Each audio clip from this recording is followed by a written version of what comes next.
Good morning, brethren, friends. Good to see everybody. We've got Johnny and Angie and Aiden Holman visiting with us this morning. Always good to see them.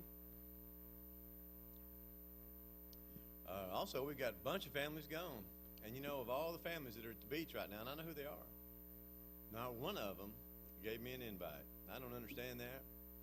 Just don't want to take me with them, I don't guess. But boy, there are a lot of them are in some places that I really like. I think we got a couple families in Tybee, and I know we have a couple of families down in St. Augustine. So they're all down there enjoying that coastal Georgia and northern Florida, and I hope they have a great time. I hope that that does well with them. We're going to be looking at a lesson this morning entitled Choosing. You've got to choose. It's a choice. Life is a choice. You make choices each and every day. But the choice we're going to be talking about making this morning is the idea of choosing what is good. We know as Christians we have a responsibility to test good things. We also, know the difference between good and bad. But as Christians, our responsibility even goes up from that. Not only do we need to know good things, but we need to know better things. And ultimately, as Christians, what we strive to do is the best thing. And sometimes that's not easy to do. And so that's what we're going to be talking about this morning. And before I forget it, my son's girlfriend, Kayla, is in from Mississippi, Memphis, Mississippi. And so I need to say that before I got in a lot of trouble this afternoon. So anyway, when we think about God, His glory is all around us. It is not hard to think about God. All you have to do is slow down for a moment and take a look around you. In the book of Psalms, one of my favorite books of the Bible and one of my favorite Psalms, Psalm 19, says the heavens declare the glory of God. Literally, they're telling of God's greatness. And the firmament or expanse is declaring or showing the works of His hands. You can look at the sun, the moon, the stars, and you can tell that somehow something intelligent put this together. It just didn't happen. And of course, we as Christians believe that that's the God of heaven. But we're going to see and look at a little bit today how that America, which used to be a leading force in Christianity and the biblical worldview, is no longer what she once was. But you know what? We can say, boy, the ship's going down and it's sinking and so forth. But do you realize that America has more Christian colleges? America has more Christian churches. America has more Christian seminaries or preaching, training, things of that nature than any other country in the world. We also have the most folks who actively attend church. Did you know that? England, Australia, New Zealand, those used to be places where the Bible was highly thought of, Christianity was highly thought of, but I am told that less than 5% of the population now of England and of Australia and of New Zealand regularly attend worship services. And we're going to talk a little bit in a moment about what's taking place there as well as what's taking place here. Psalms 19:2 says, day unto day uttereth speech, or pours forth speech. And there's no one, nowhere, anywhere in the world that has eyes that can look up and see the stars and not understand the language in which they're talking about. The night, and unto night showeth or reveals knowledge. Verse 3 says, and there is no speech nor language where their voice is not heard. Some of the newer translations say they don't make any noise. You can't hear them. But everybody can understand what they're saying. They're not really talking, but they're saying a lot. You can see them. You can see the design. I thought it was real interesting when people are honest with the evidence, such as Anthony Flew. Now, I didn't really like Anthony a whole lot, and for years read his work when he debated Thomas B. Warren. Thomas B. Warren, of course, a theist, member of the church. The debate took place in the mid-'70s, I believe it was, in Denton, Texas. But Anthony Flew was a renowned atheist.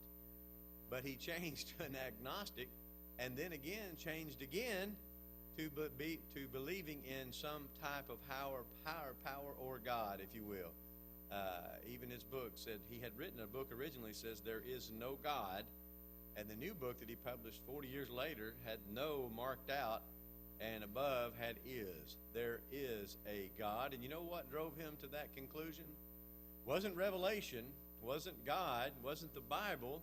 What drove him to that conclusion was science. Was when they broke down the genome, the one-cell living organism, and there was so much going on in it. See, he believed in evolution, in what we call, the alternative theory to creation. And believe me, you're talking about a theory. He believed that that's how it worked. It simply had to be. You had two choices. You've got either a process of time and dirt and chance and so forth, and everything is as you see it now, or there had to be a God. And he said that second one is just too out there, you know.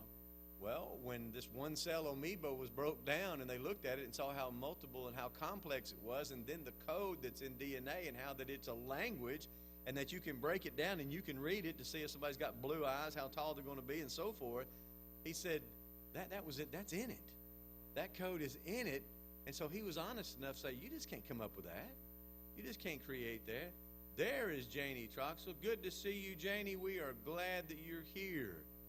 Oh, Janie, of course, had been in the hospital last week, and so good to see her and that whole bunch.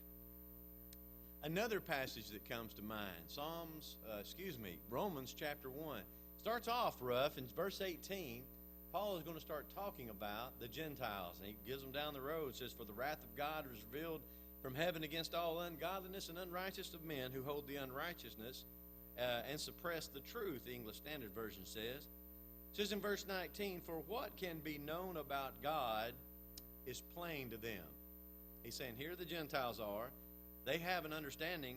They see the same things that we do. He says, because God has shown it to them. In other words, they see the evidence. They see the exact same thing that you and I see, yet they had rejected the God of heaven. In verse 20, it says, and this is according to the English Standard, the King James reads a little bit different. I believe the English Standard helps smooth it out a little bit. It says, for his invisible attributes. Well, what are those things that you can't see, those invisible attributes of God? Well, firstly, namely, his eternal power. God, it didn't just, poof into existence. God has always been. That is the definition of deity, to be eternal.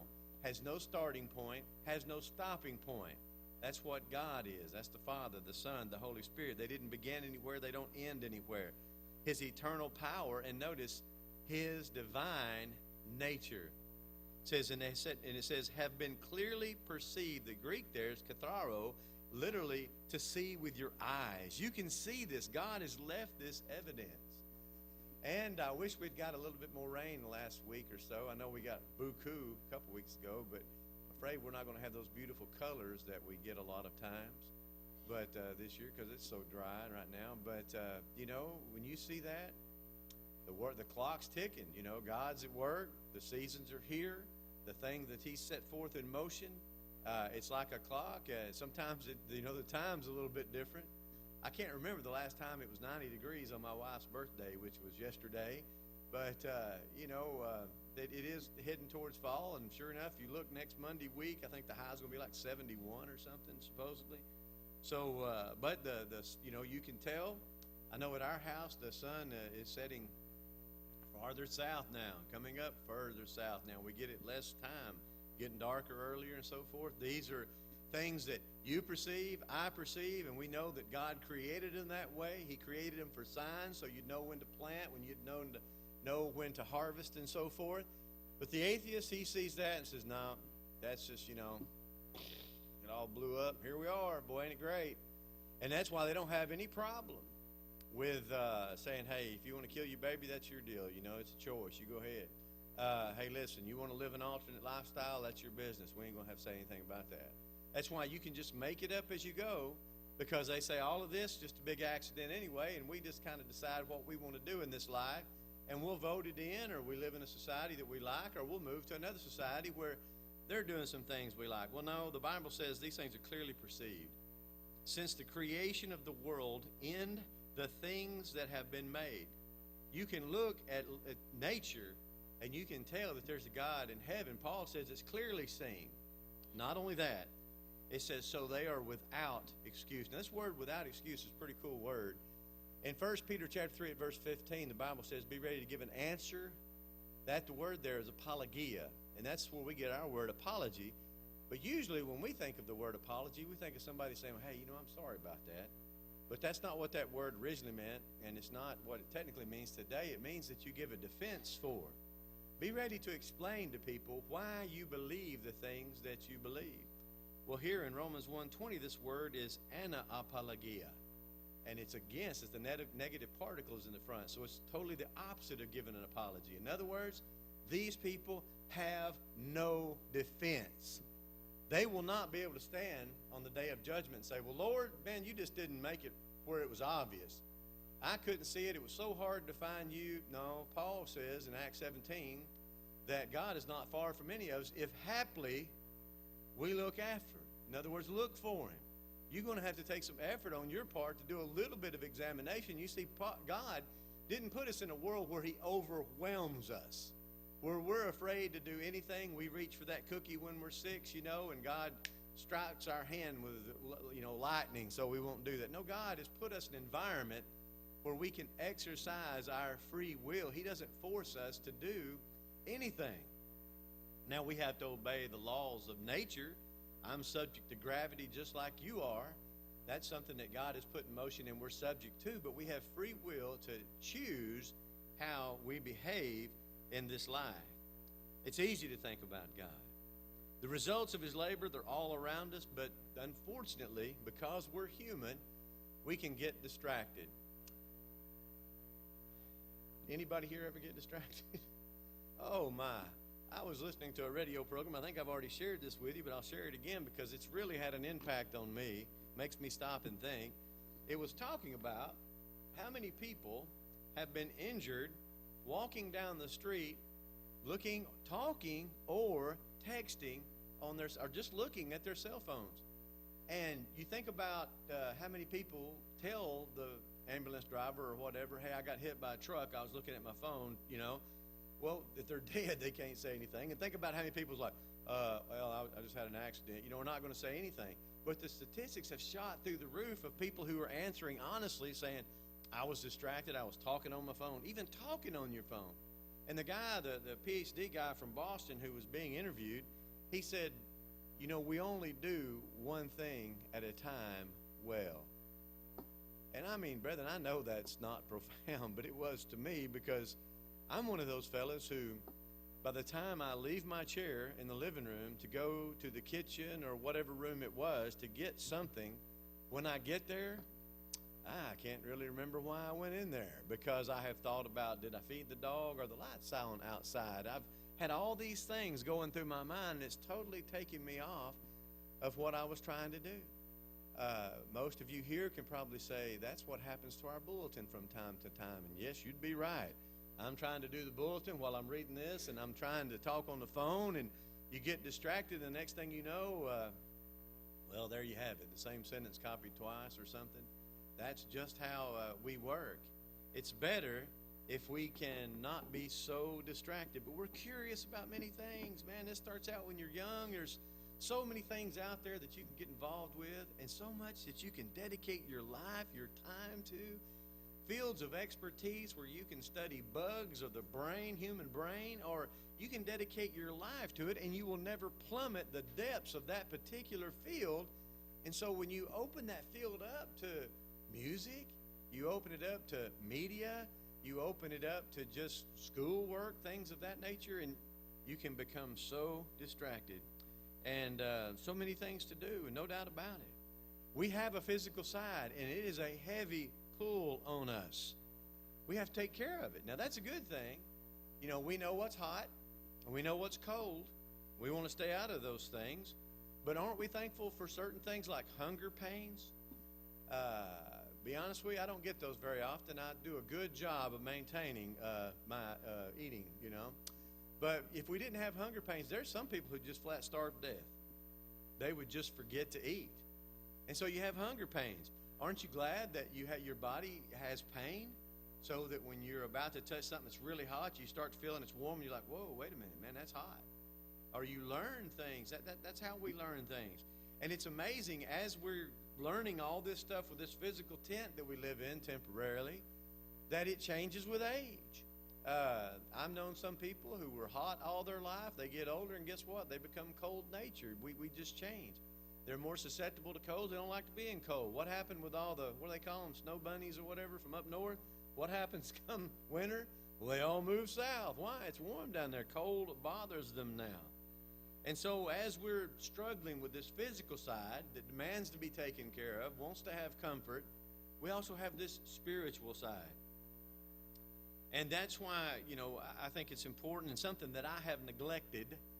But it just so happens this past week, we got a book in the mail here at the church building from a fellow by the name of Ken Ham. Now, he runs an organization called AIG. A, capital A, small I, capital G. It's called Answers in Genesis.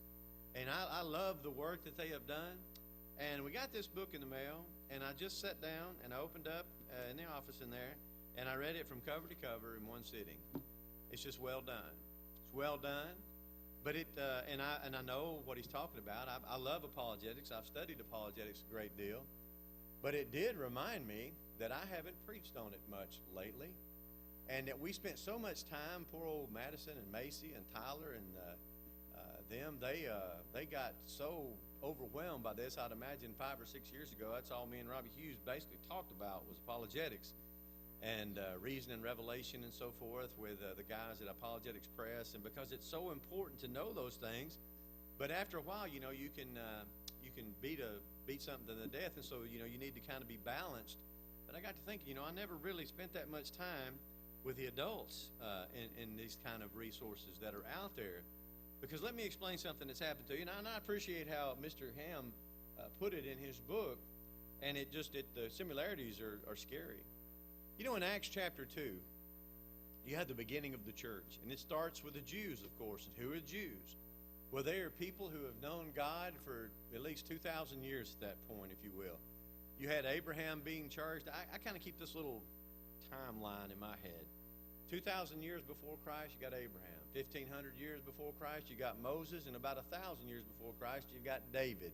And that just kind of gives you an idea. Now, those down to the year, no. But they give you an approximity, okay?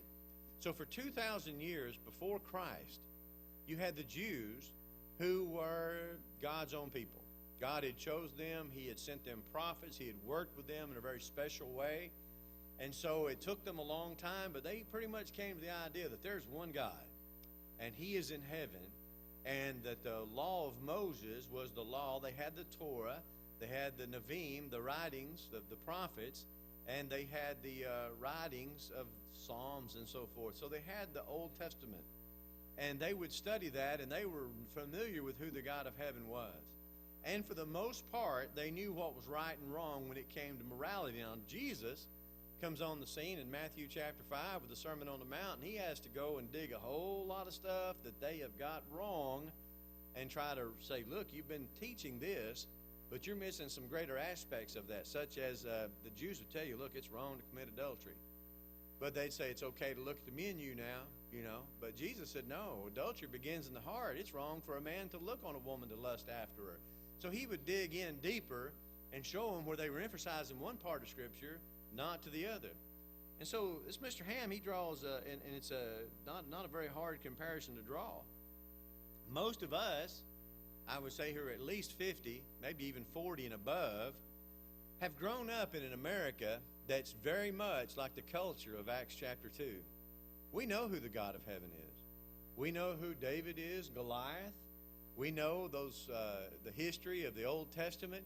We know that Abraham was chosen by God, the 12 tribes of Israel. We've had those flanograms. We went through those Bible classes.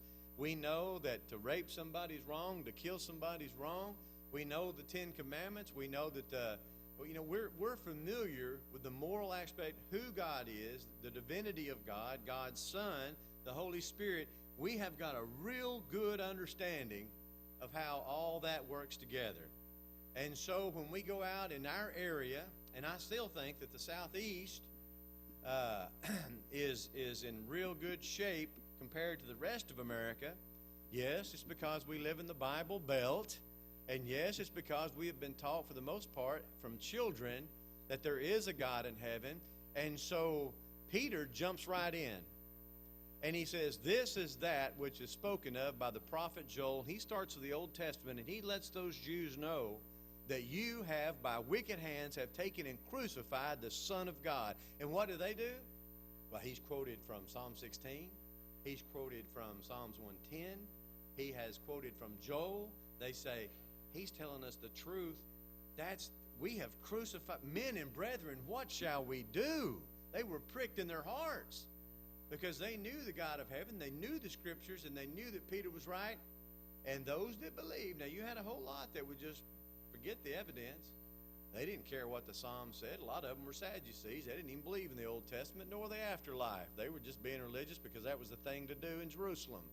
Now you had those as well. But for the most part, that society had some idea of what you were talking about when you said there's a God in heaven.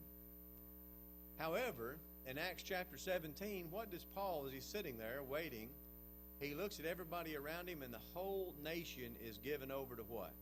Remember? Idolatry. Idolatry. They're pagans. They worship everything. They are so religious. It's the most religious bunch of people. The King James uses the word superstitious, but religious would be good. They worship everything, and for everything there's a God. And they always try to give, if you had the money, you gave as much as you could to every particular God so you'd have all your bases covered. Because, well, there's a God of the sea, there's a God of the land, there's a God of travel, there's a God of war, there's a God of love, there's a God of fertility. You go on and on. You can spend your whole day walking through the streets of Athens offering up sacrifices to pagan gods. When Paul gets there, he is dealing with a society that doesn't know beans about the God of heaven. And folks, that is the United States of America right now in the 21st century. For the most part, you have got people in the United States that when you say, do you believe in God? They don't say, oh, yes, I believe in God. They'll ask you, which God? Are you talking about the God of Christianity? Are you talking about the God of the Muslim faith? Are you talking about the Hindu gods? They want to know, what exactly are you talking about? Why? Because they're standing on top of Mars Hill, and there's a statue to every kind of God you can think of.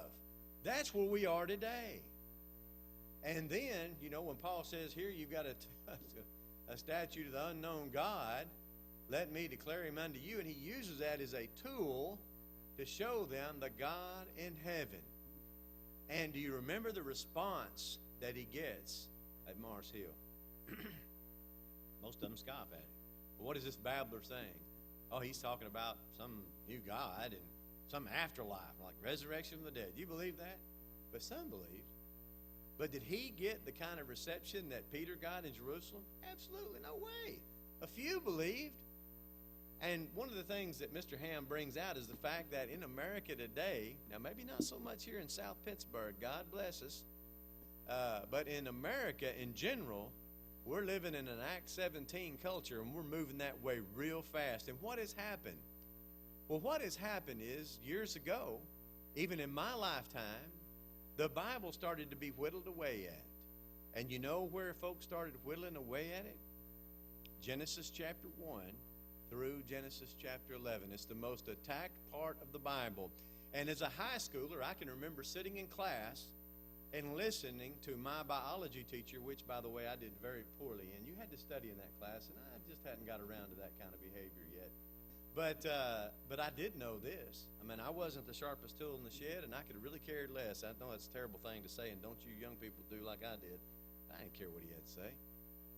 I didn't care nothing about biology. That wasn't what I was going to do. I was going to go in the Army for 30 years. That doesn't always work out like you plan. So you might want to pay a little attention in biology. But anyway, I knew what he was saying. There's no way what he was saying could be right and what the God of heaven in the Bible had said. So I knew here's the Bible as one document. Here's this big old textbook and all these folks and these funky looking little bow ties and white shirts and lab coats and test tubes, and they can do all this neat stuff, and they sound so professional, and they use words that long.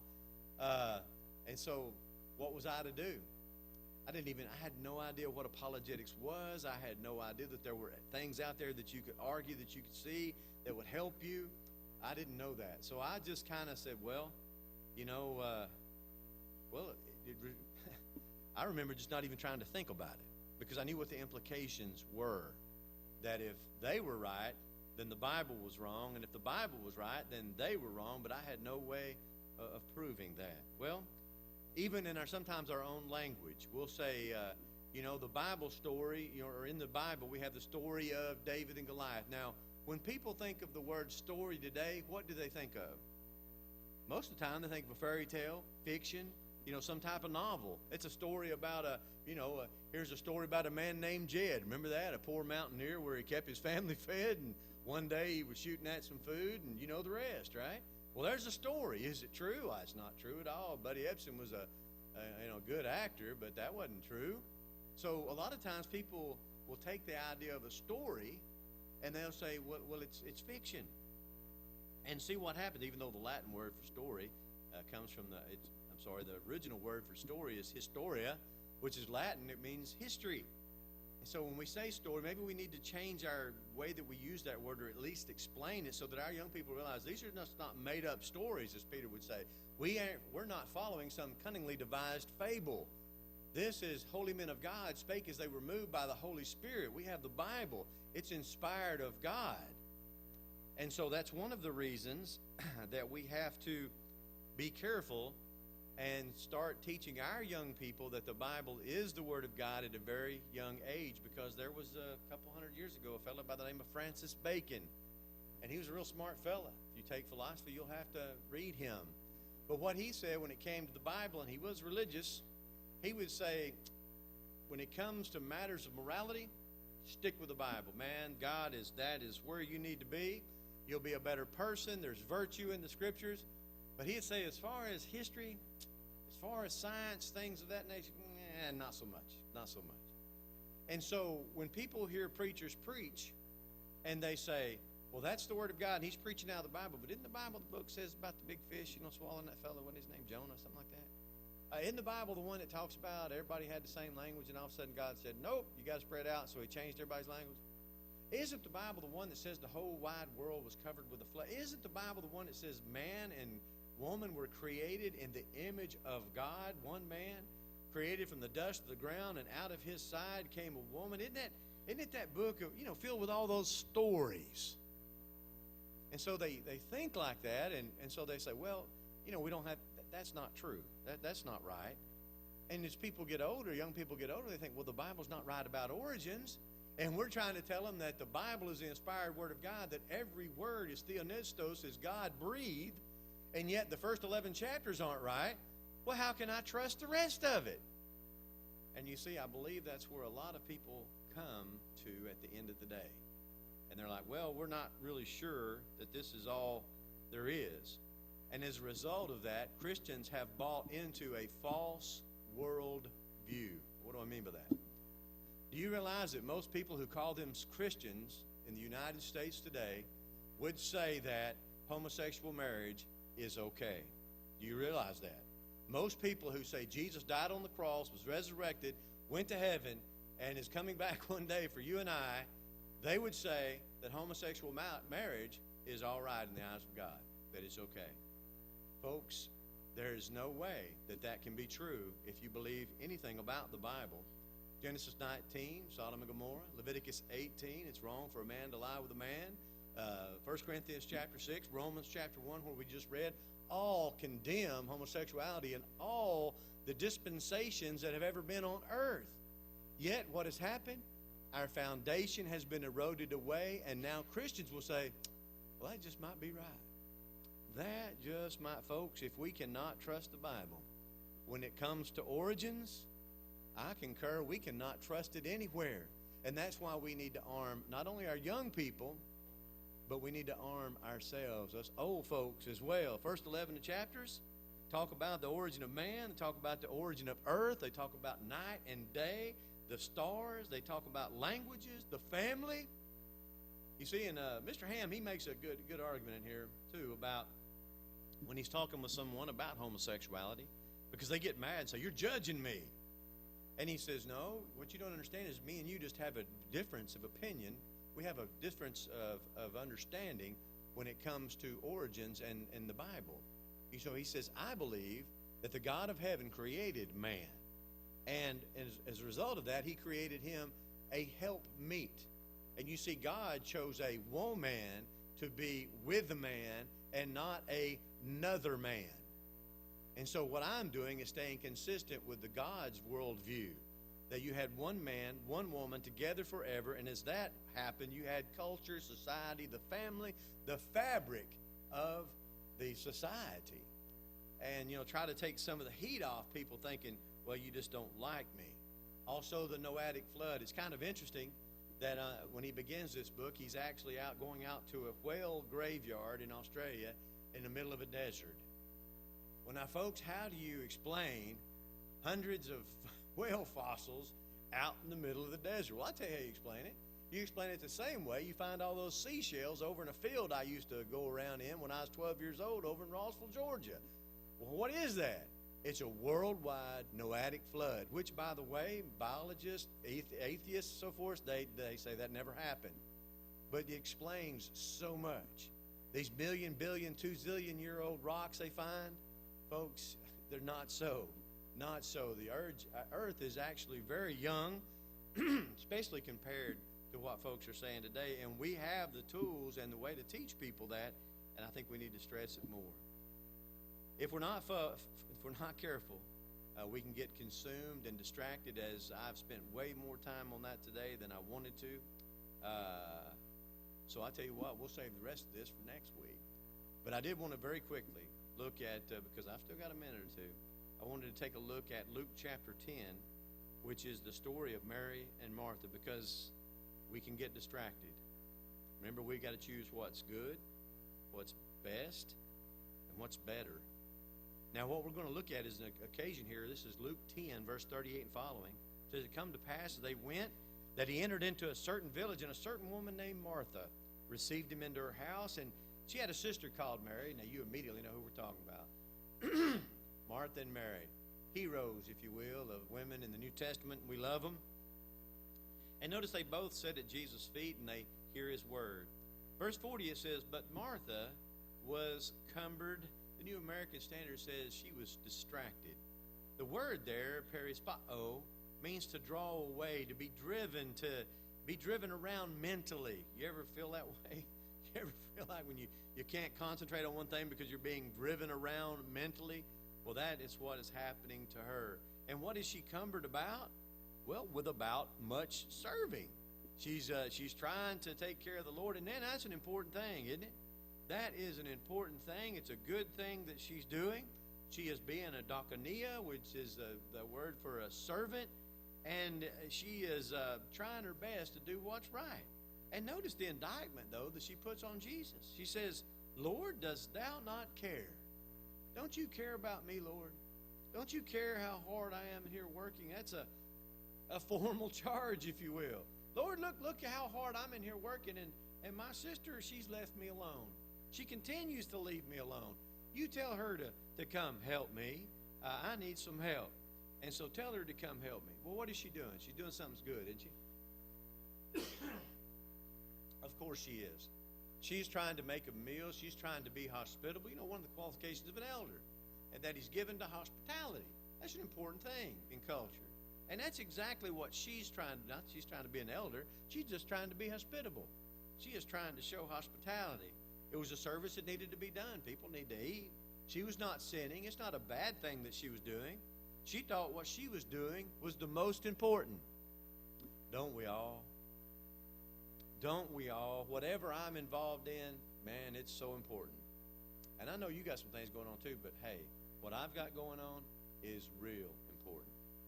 See, brethren, sometimes even in the church, we have to be careful that what we think we're doing isn't, other people are doing things too that's important to them. And so that's why we need to prefer each other and make sure we don't ever allow that to be something that brings trouble in, because we all think we're doing the most important thing. It's true with our nation. You know, everybody's got a cause today. Save the whales, save the seals, save the owls, the cats, the dogs. But, folks, bottom line is there's other things that are more important. Notice what Jesus says. He answered and said unto her, Martha, Martha, thou art careful. In other words, she's anxious. Same word Jesus uses in Matthew chapter 6. It says, don't be anxious about things for tomorrow. Take no thought is how that word is usually used. and troubled. She is disturbed. She's disquieted. She's upset. She's worried that things aren't going to turn out. She's not comfortable. She's trying to do too much. And I've got a note here. Could you put your name here? Are you careful and anxious or careful and troubled about many things? Who of us isn't? How many of us don't have plenty to be doing? Or are we not anxious over many things, trying to get a lot of things done? Of course we are. But notice what he says in verse 42. But one. Two? No. Three? Four? No. Five? How many of us are like 10, 11, 12? No, one thing. One thing's really important here, Martha. One thing is needful. The American Standard, the New American Standard as well as the English Standard have necessary. One thing is necessary. And who chose it? Mary hath chosen that good part. She has chosen that good part, and notice, it shall not be taken away from her. That's the great thing about Bible study. That's the great thing about memorization of Scripture. Not one of my strongest suits, I might add. I know a lot of Scripture. Yeah, when you spend a lot of time with it, you'll learn some. But it is not one of my strong suits. In school, when I was assigned passages, I really labored with that. I have to listen to it a lot. It's not my strength. It's not something that, but I tell you what, the ones that I have memorized, I take it with me everywhere. You can be on the mower going around circles, and you can think about Psalms 19. You can think about Romans 1. You can think about whatever passage you want to think about. It's yours. Books of the Bible, go ahead and memorize them. Why? They'll always be in the same spot. They're not going to change. You'll carry that around with you for the rest of your life. You will use that information. One thing is needful. She's chosen the good part. It'll never be taken away from her. What about you this morning, friend? Have you chosen the good part? It'll never be taken away from you. If you've obeyed the gospel, it is a decision that you will never, ever, ever regret. If you have not, and die in that same situation, you will always, forever regret having not done it. Maybe in times past you've obeyed the gospel, but you got distracted. Man, there's so much going on. I had to go to college, I had to finish school, I had to get a job, I had to start a family, I had to buy a house, and then I had to get another job, and I'm just, spirituality's choked out by all those weeds, right? Got to reprioritize. It's easy to be distracted. Come back home. If we can help you in any way, we encourage you to come as we stand and sing.